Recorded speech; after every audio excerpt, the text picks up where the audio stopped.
Hi, everyone. I hope that you're having a good week, and I would just like to start this flip lecture with another little introduction to kind of guide you through the steps that I would like you to take. You've already found the introduction, so you're good to go. So I won't take long with this, but it looks like you have a lot of steps here, but what I've tried to do is kind of chunk this into parts, and then you can kind of move in and out of those parts in the best way that it works for you.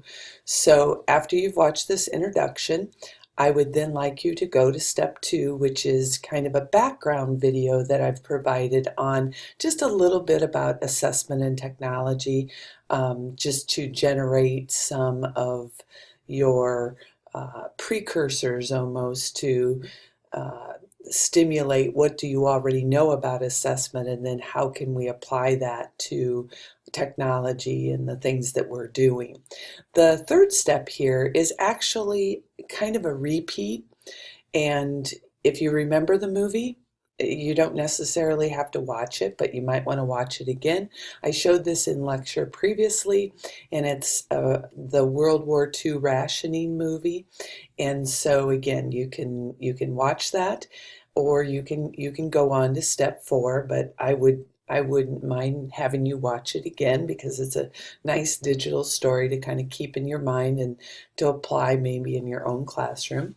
Step four is another very short video on kind of assessment and technology and how it's related to objectives. So we're going to get back to that concept of objectives, and now how does that align with assessment in your classroom? Okay. Then step five is the one and only Google form that I have created for you here. And this form is in conjunction with the World War II rationing and objectives for that digital story. And note here that I would like you to have this form filled out by Sunday, March 26th at 9 p.m. so that I can get these responses in preparation for our lecture on Tuesday. Okay, so again, have the deadlines, try to get it in. You guys, this will not take you long, it really won't.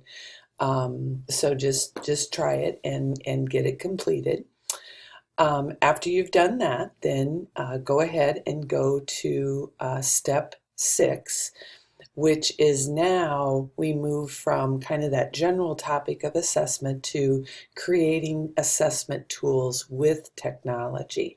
And that will kind of introduce you to some possible tools that you can use for creating assessments in your classroom.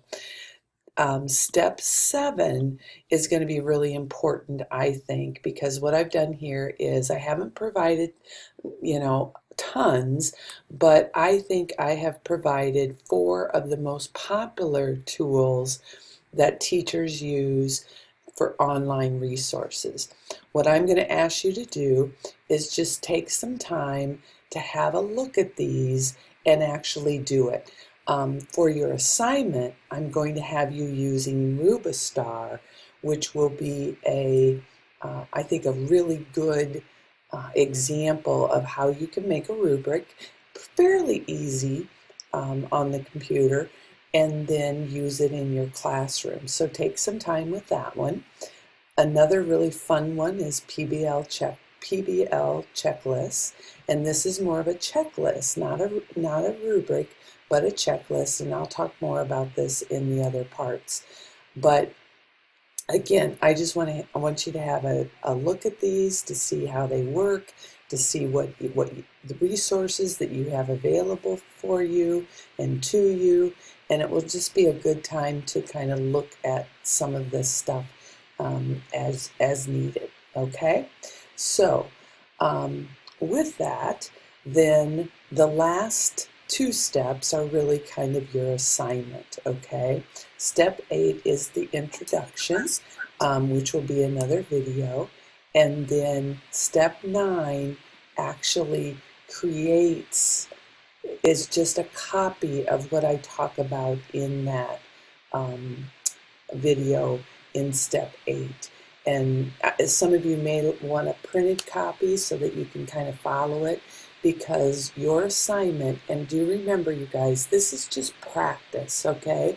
It doesn't have to be perfect, but what I'm kind of asking you to do this for is to go through this process of creating a rubric so that you, again, can build on it as you continue in the program and things. So just what I'm asking you to do here is just give it your best shot, okay? Again, I just want to kind of see how you do, how you create it, and kind of show you that assessment isn't easy and it does take practice. So I think this is kind of a practice shot at that, okay? So do remember, with this part of the assignment now, you have to bring a printed copy, printed copy to class on Tuesday, okay? Because we're going to be using them and working with them. So please bring a printed copy, not on your computer, that kind of a thing. I need the printed copy, okay? So good luck learning about assessment and the materials that you have available online and elsewhere. And we will see you next week. Okay, have a good week. Thanks.